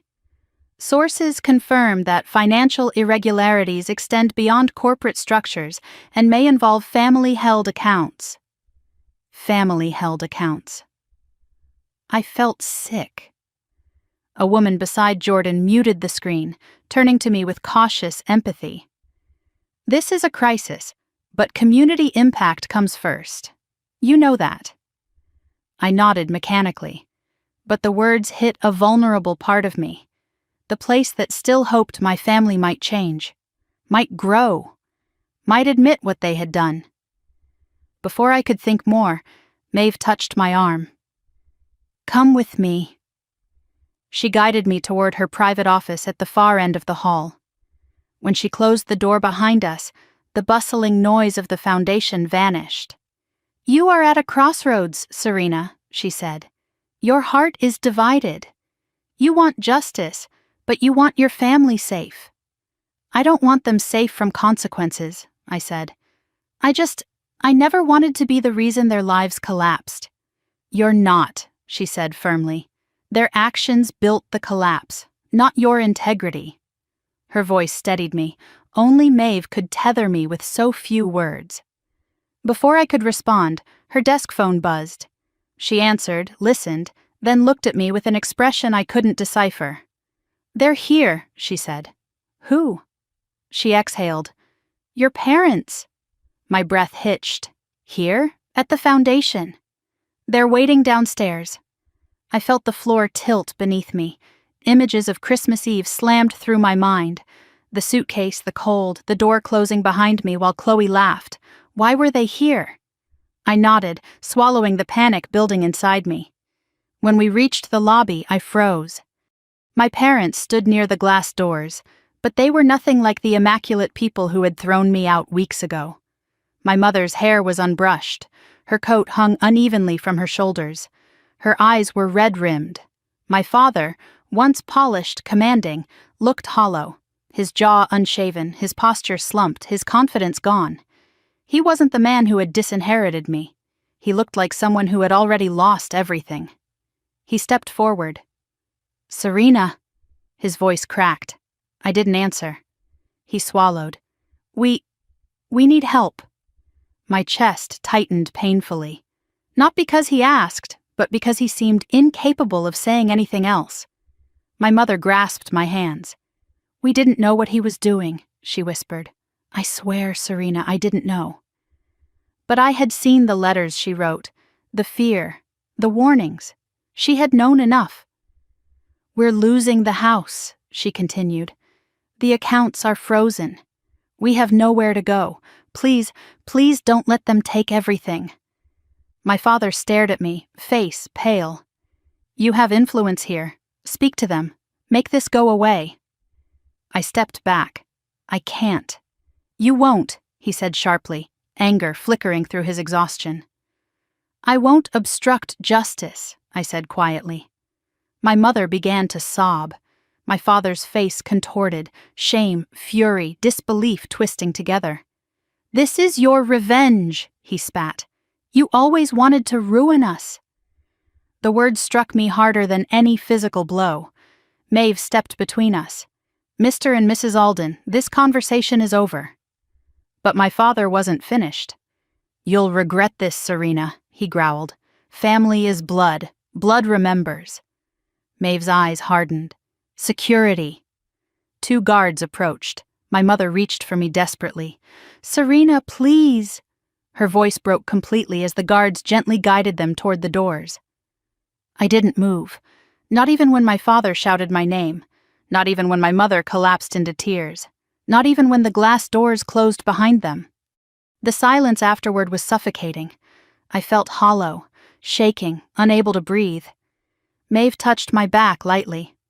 "I'm sorry." "I should feel something," I whispered, "but I don't know what I feel." "Shock," she said softly, "and truth. Both are heavy." I nodded weakly. That night, the foundation grew strangely quiet, as though the building were holding its breath with me. I walked the halls alone until I reached the courtyard, a small square of winter roses and stone benches. I sat, pulling my knees close, letting the cold seep through my clothes until my breath formed clouds in the air. I heard footsteps. Jordan sat beside me, not saying a word. We stared at the pale winter sky together. After a long silence, she spoke. The moment a person stops begging for love from those who deny it, that's the moment they begin to heal.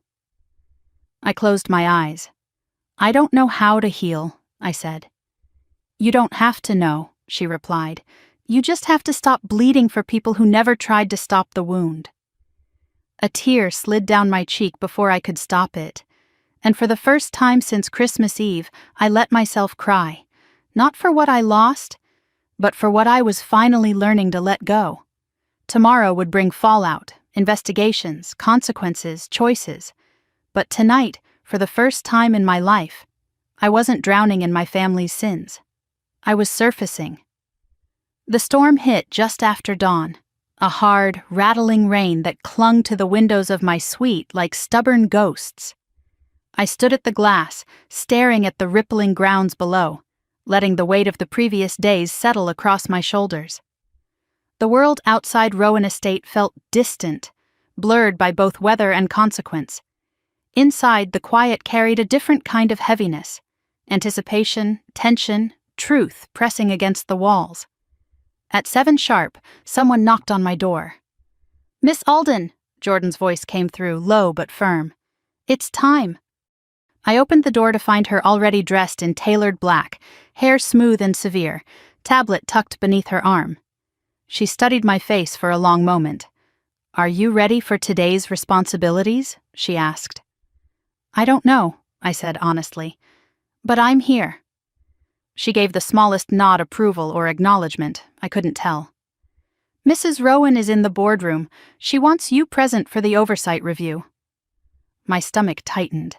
The oversight review, the biggest internal meeting of the quarter, and today, apparently, I would sit in the room where every decision about funding, fraud protection, and public response was made. "Why me?" I asked as we walked. "Because you need to understand what leadership requires," she said. "And because transparency demands that you witness the fallout of your father's actions." The words stung, even though she spoke them without malice. When we reached the boardroom, the air shifted around us. It wasn't a conference table. It was an arena. 12 board members lined the perimeter, each with folders open, eyes sharp, expressions unreadable. Maeve sat at the head of the table, composed and commanding. Jordan and I took our seats at the side. Maeve looked up. "Let's begin."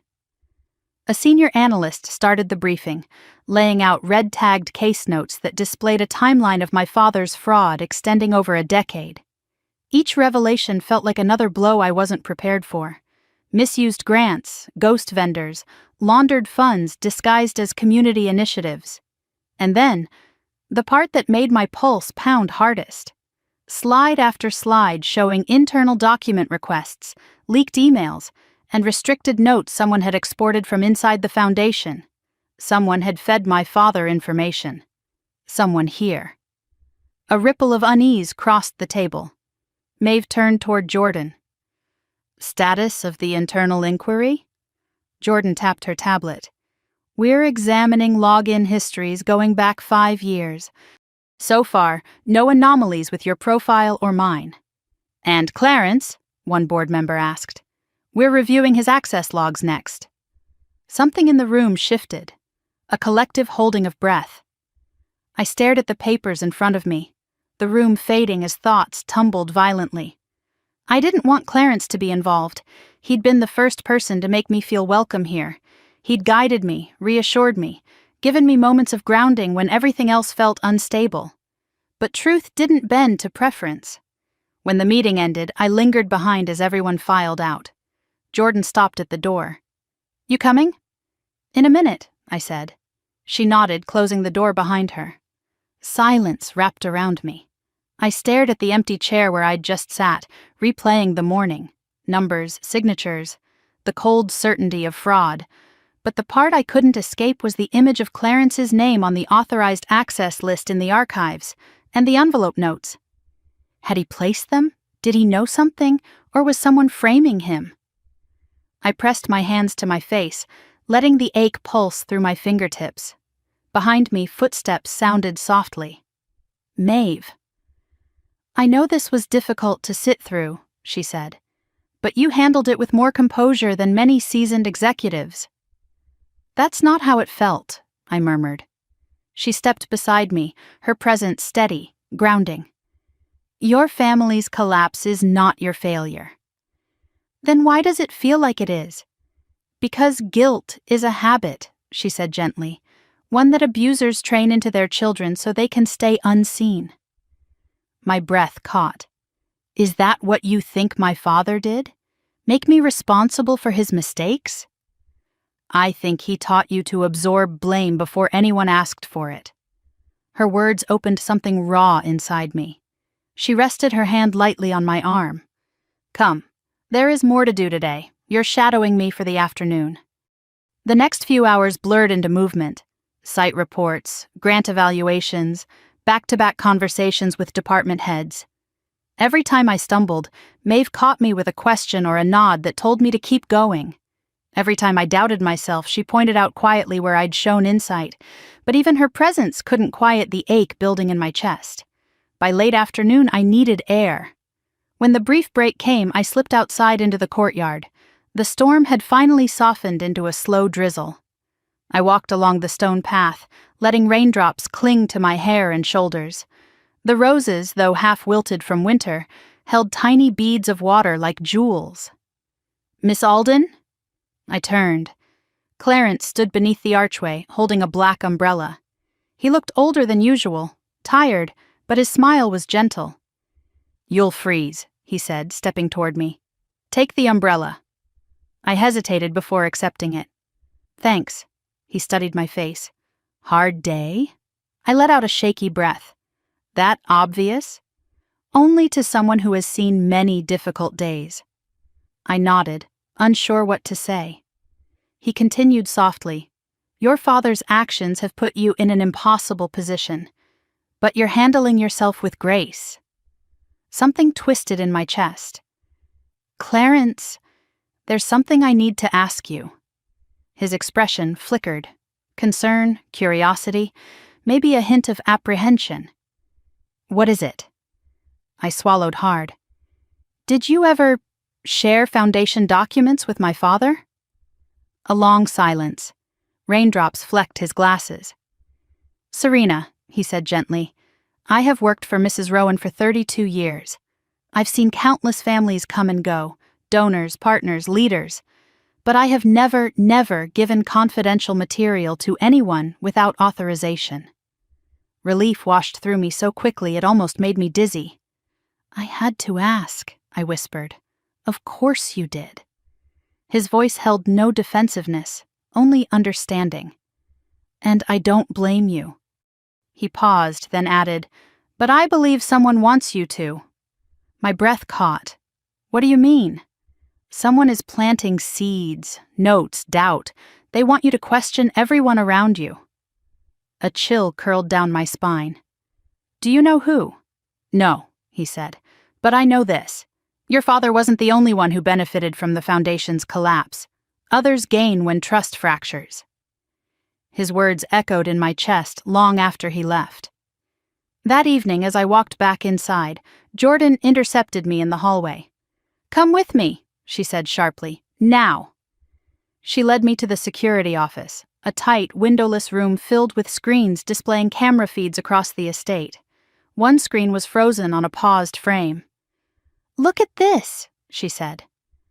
On the screen, in grainy black and white, someone stood outside my bedroom door from the night before.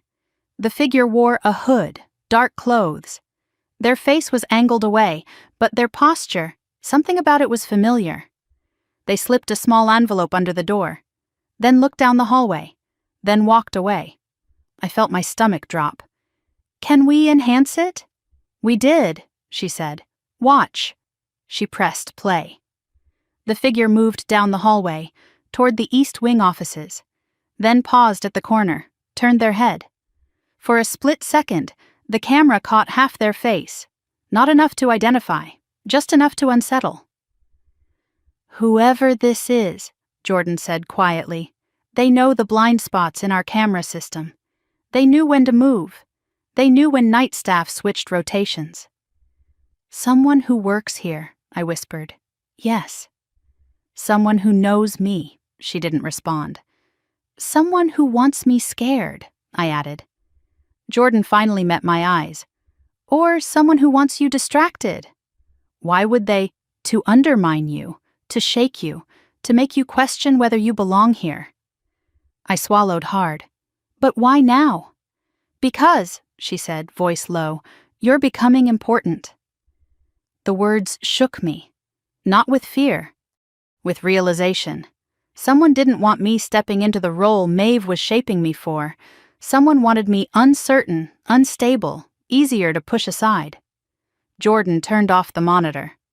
We don't confront shadows, she said. We expose them. How? We wait, she replied. Shadows always move. Eventually they step where the light finds them. But as I walked back to my suite, the hallway felt longer, darker. And for the first time since arriving at Rowan Estate, I understood something chilling. The ghosts here weren't old. They were living, and one of them had me in their sights. The morning of the site visit began before sunrise, the sky still a deep slate blue, the air sharp enough to sting my lungs as I stepped outside. A black SUV idled near the entrance of Rowan Estate, headlights cutting through the mist. Maeve waited beside it, wrapped in a long charcoal coat, her breath visible in soft plumes. Good, she said when she saw me. You're early. Truthfully, I hadn't slept, not after seeing the hooded figure on the security footage, not after realizing someone inside the estate had been watching me closely enough to slip envelopes under my door. My nerves had burned until dawn, but I forced myself to look composed. I'm ready, I said, hoping it sounded true. Jordan slid into the front passenger seat. I took my place in the back beside Maeve, and for a moment, as the doors closed and the estate receded behind us, I felt a flicker of safety, or at least distance. The drive into the city was quiet except for the hum of the engine. I watched fog crawl across the pavement, tall buildings slowly emerging as we crossed the bridge toward Eastwood Community Village, the Foundation's largest housing project to date, and the site of today's progress review. You've been in many meetings, Maeve said softly, but this is your first time seeing the work in motion. In real weather, with real families, under real pressure? I understand. You'll be expected to speak with confidence, not because you have authority yet, but because people look for certainty when their lives depend on it. I nodded, though the words tightened something inside me. As we entered Eastwood, the SUV passed rows of 4-story buildings painted in bright pastels. Children bundled in coats ran between courtyards. Volunteers unloaded crates of winter supplies. A nurse wheeled a portable heater toward a family huddled beneath a tent. It didn't feel like a construction zone. It felt like a fragile city built out of survival. When we stepped out, wind sliced across my face. A woman in a navy beanie hurried toward us, clipboard in hand. Mrs. Rowan, Ms. Hale, welcome. And you must be Serena. Her smile was warm despite the cold. I'm Nina, project coordinator. She led us toward the central building, shouting updates as we walked. 26 units completed, 12 more by next week. Plumbing inspection passed this morning. Food deliveries running behind schedule, but the emergency trucks should be here by noon. Maeve listened without interrupting. Jordan occasionally asked pointed questions, each one slicing through details like a scalpel. And then finally, Nina looked at me. We're struggling with one thing, she said. Some families are refusing transitional housing because rumors are spreading that the funding might collapse. They think the foundation might pull out. My stomach tightened. Where did they hear that? Online mostly. People talking about the Alden investigation, saying our donors are unstable, saying we're next. I froze. Jordan's gaze flicked to me. Maeve's expression did not change, but her hand brushed my arm as if to say, breathe. People fear what they don't understand, Maeve said calmly. Let's dispel the rumor ourselves. We gathered residents and volunteers in the main courtyard, where a portable mic had been set up for outdoor announcements. Snow flurries drifted lightly. Faces turned toward us, tired, hopeful, wary. Maeve took the mic first. I know you're hearing frightening things, she said. Let me be clear. This project is not at risk. The foundation is stable. Your homes are stable. We are here, and we are not leaving. The crowd murmured, but the tension eased. Then she turned to me. Serena, she said, offering the mic. Tell them why we build places like this. My breath snagged. Me? Jordan whispered. Step forward. I forced my feet onto the small platform, my pulse pounding in my ears. 100 faces watched. Families, volunteers, children clutching blankets, people whose lives were hanging on the stability of this project. People who needed hope, real hope, not polished guarantees. The words rose slowly, shaky at first. I know what it feels like to lose your home, I said. Silence washed over the courtyard. I know what it feels like to stand outside in the cold with nothing but a suitcase and fear. A ripple moved through the crowd, some heads nodding, others simply listening harder. I wasn't homeless long, I said, but long enough to understand how easily someone's life can unravel, and long enough to know that rebuilding that life requires more than shelter. Wind brushed my cheeks. A child tugged their mother's sleeve, listening. This place, I gestured around us, isn't just about roofs and walls. It's about dignity. It's about remembering that everyone deserves a chance to begin again, with warmth, with safety, with community. I swallowed the lump in my throat. The rumors you're hearing aren't true. This project is not going anywhere. Neither am I, and neither is the foundation. A stillness hung in the air. Then someone clapped, then another. And suddenly the entire courtyard erupted into applause. Loud, warm, real. My chest tightened, not with fear, but with something startling. Belonging. When the applause faded, Nina touched my arm lightly. That was exactly what they needed, she whispered. Maeve's eyes held a quiet pride. Jordan's expression shifted, barely, but enough to register approval. The rest of the day was spent touring units, checking progress, listening to concerns. Residents approached me with questions. Construction crews asked for clarifications. Volunteers thanked me for the speech. Each moment chipped away at the part of me still shaped by my family's rejection. Leadership didn't feel like authority. It felt like service. By the time we returned to the SUV, exhaustion clung to my bones, but beneath it simmered a fierce determination I hadn't felt before. As the city skyline faded in the distance, Maeve finally spoke. You found your voice today. I didn't know what I'd say until I said it. That's often when truth is loudest, she replied. Jordan glanced back at me. And people listened. The warmth that rose in my chest surprised me, but the moment was short-lived. When we arrived back at Rowan Estate, a black sedan waited near the entrance. Its tinted windows reflected the winter sun like ink. Jordan stiffened. Do you recognize that vehicle? No, I whispered. The sedan door opened. My heart dropped. Chloe stepped out, but she wasn't alone. Behind her, my father, in handcuffs. 2 federal agents escorted him toward the estate. My breath vanished. Chloe rushed toward me, eyes swollen from crying.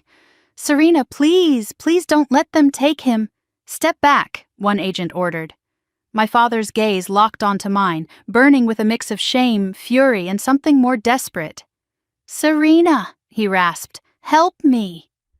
Time slowed. The man who had thrown me out into the snow, the man who blamed me for his crimes, the man who twisted my childhood into shadows.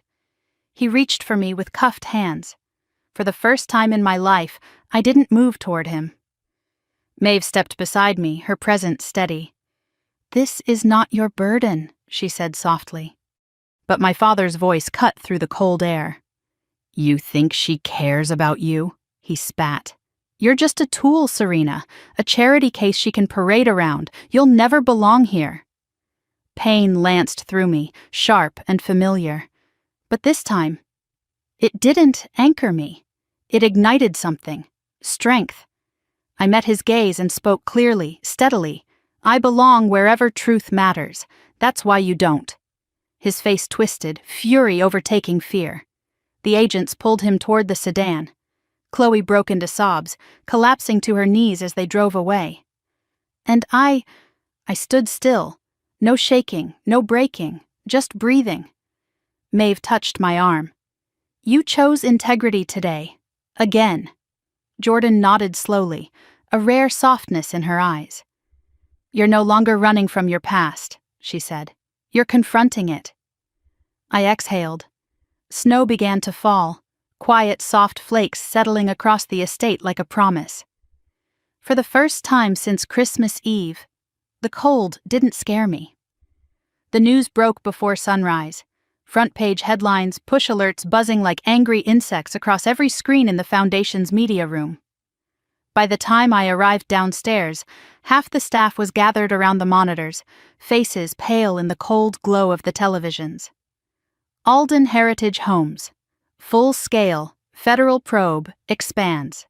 Assets frozen, multiple arrests, made community outrage builds as families demand justice. Footage rolled of my father being escorted from a courthouse, his jaw tight, eyes sunken. The caption beneath him read, Key player in housing fraud. Then another headline, Rowan Foundation cooperates with authorities. Project director praises new leadership for transparency. My chest tightened. They meant me. They meant my decisions yesterday. They meant the moment I finally refused to protect him. Serena. Jordan's voice pulled me from the screen. She crossed the room, expression crisp and serious, tablet tucked under one arm. You're needed upstairs, she said. The board wants to speak with you. A jolt of nerves shot through me. The board? Now? Yes, she replied. They want your input before the emergency ruling. Emergency ruling about what?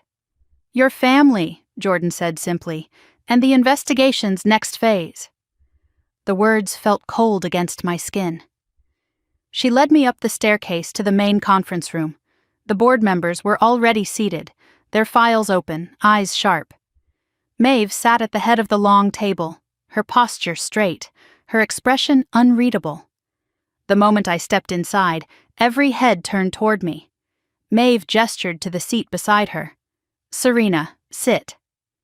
I obeyed, palms pressed against my thighs to keep them from trembling.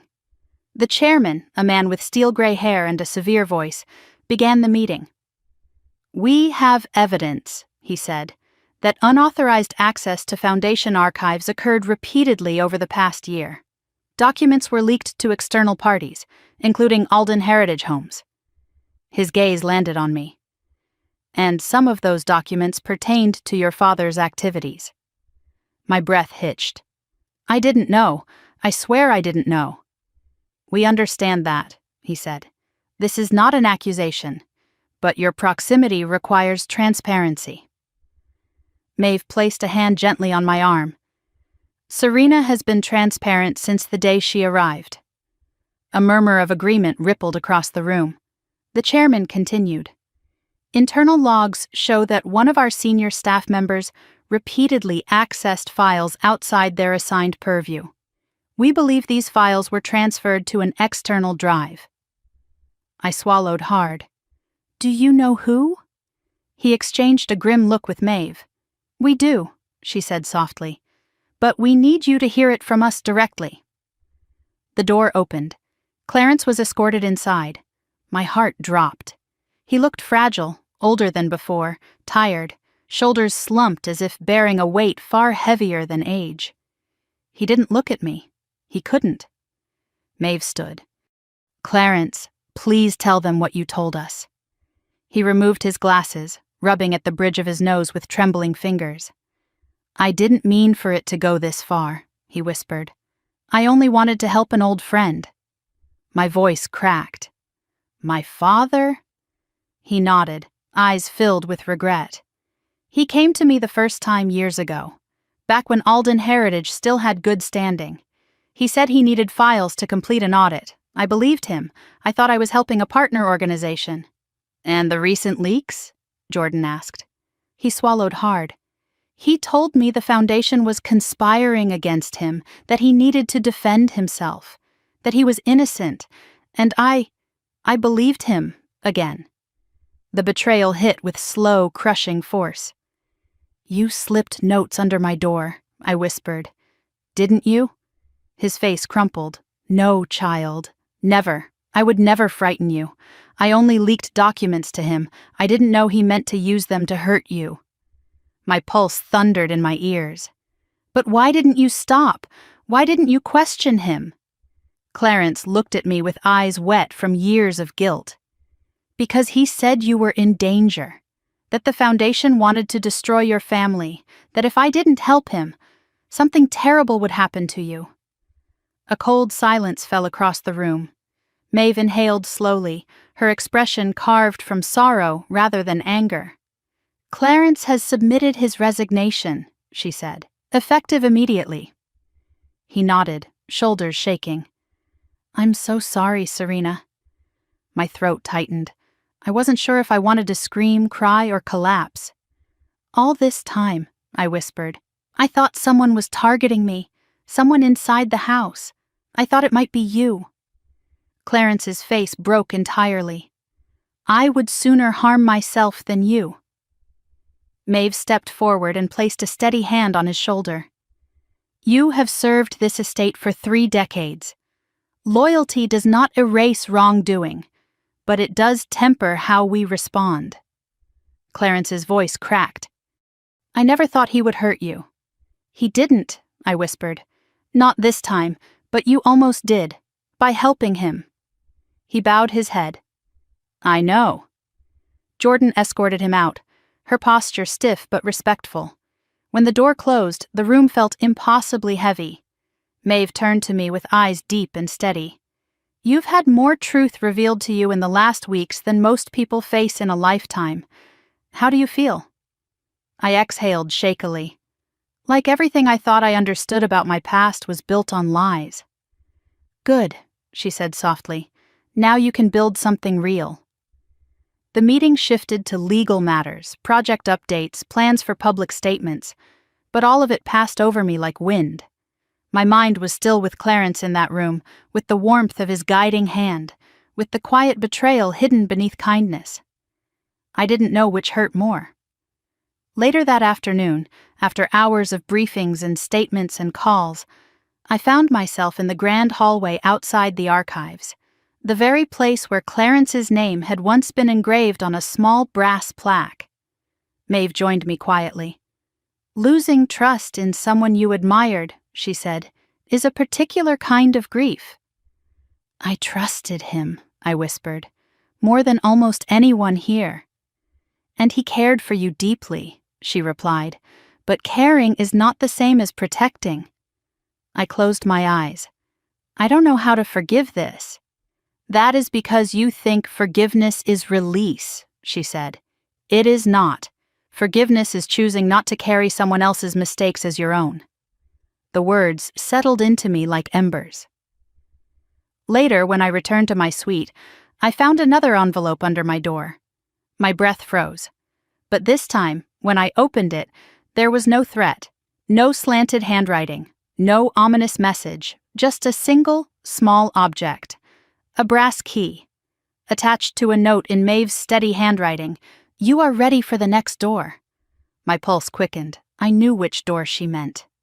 The one I had never been allowed to open. The legacy room. I clutched the key, feeling its weight. Not heavy, not light, but unmistakably significant. The truth wasn't done with me. And now, I wasn't done with it either. The brass key trembled slightly between my fingers as I walked the long corridor toward the archive wing. Every step echoed, soft but certain, as though the house itself acknowledged what this moment meant. For weeks I'd been circling the truth. Now I was walking straight into it. The legacy room waited at the very end of the hall. Tall door, frosted glass, a narrow beam of morning light stretching across the floor like an invitation. Or a warning. I paused, exhaled once, then slid the key into the lock. It turned with a smooth click. Inside, the air felt cooler. Still. Books lined the walls in symmetrical rows. Metal cabinets sat in neat columns. But the room's center held a single oak table, and on that table waited a leather-bound folder etched with gold letters. Rowan Foundation. Succession Prospects. My heart pounded as I approached, the hush of the room amplifying each breath. I opened the cover slowly. My name was on the first page, Serena Alden, Preliminary Evaluation. My throat tightened. Beneath my name sat detailed assessments, leadership notes, crisis response metrics, interpersonal analysis, ethical reasoning, adaptability under pressure. Every observation from the last 6 months, captured with meticulous care. Strengths: integrity under duress, empathy tempered by logic, unwavering moral compass. Challenges: emotional self-blame, residual trauma response, difficulty accepting praise or stability. I swallowed, feeling exposed and seen in equal measure. The next page held something different. A sealed envelope labeled Final Determination. Open only in Maeve Rowan's presence. Before I could reach for it, the door behind me opened. Maeve stepped inside, her cane tapping softly against the stone floor. Her expression was gentle, almost serene, as though she'd been expecting me to arrive at exactly this moment. "I see you found your place in the room," she said. I held up the folder. "This is everything?" "It's the path to everything," she corrected. I hesitated. "And the envelope?" "That," she said, walking closer, "is your crossroads." She placed a hand on the table beside the envelope, not touching it, but claiming the space around it. "For 25 years," she said quietly, "I searched for someone with more heart than ambition, someone who would choose responsibility over comfort, someone who would understand that charity is not saviorhood, but stewardship." She looked directly into my eyes. "Serena, I believe you are that person." Emotion surged in my chest. Fear, disbelief, hope mingled into something almost overwhelming. "Why me? I didn't grow up wealthy. I don't know how to run an empire." "No one is born knowing," she said, "but people are born honest, born compassionate, born resilient. You have what cannot be taught." Her hand brushed the envelope. "If you open this," she said, "your life will no longer be your own. The foundation will be your legacy, your responsibility, your burden, your triumph. And if I don't open it, then you will still have a place here, a meaningful place, but not as my successor." Silence settled again, thick with possibility. My gaze drifted around the room, the cabinets filled with decades of service, the books recording a lifetime of impact, the table where countless decisions had shaped thousands of lives. I thought of the women in shelters, the families in transitional homes, the children in after-school programs.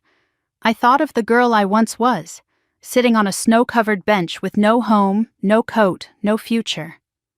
And then I thought of what I felt at the Eastwood site visit, the moment I spoke to a courtyard full of frightened families and saw their fear ease because someone had believed in them. "I want this," I whispered. Maeve smiled, small, proud, and edged with relief. "Then open it." My fingers gripped the seal. I tore it slowly, the sound impossibly loud. Inside was a single sheet of thick paper. Appointment of successor. Effective upon the retirement or death of Maeve Rowan, stewardship of the Rowan Foundation shall transfer fully to Serena Alden. My breath caught. The words blurred slightly as tears built behind my eyes. "You chose me," I whispered. "No," Maeve said softly. "You chose yourself. I merely recognized it." She reached out her hand. I took it. Her grip was warm and steady. "You will build rivers," she said. "Not bridges. Rivers sustain. They nourish. They endure." A tear slipped down my cheek. "I won't fail you." "You won't fail them," she corrected gently. The next weeks were a whirlwind. Legal confirmations, public announcements, donor receptions, internal restructuring. Chloe vanished from social media. My mother sent me a long apology letter I wasn't ready to open. My father pleaded not guilty in court, though evidence mounted against him with each passing day. But for the first time, none of their choices defined mine. By spring, I'd fully stepped into my new role.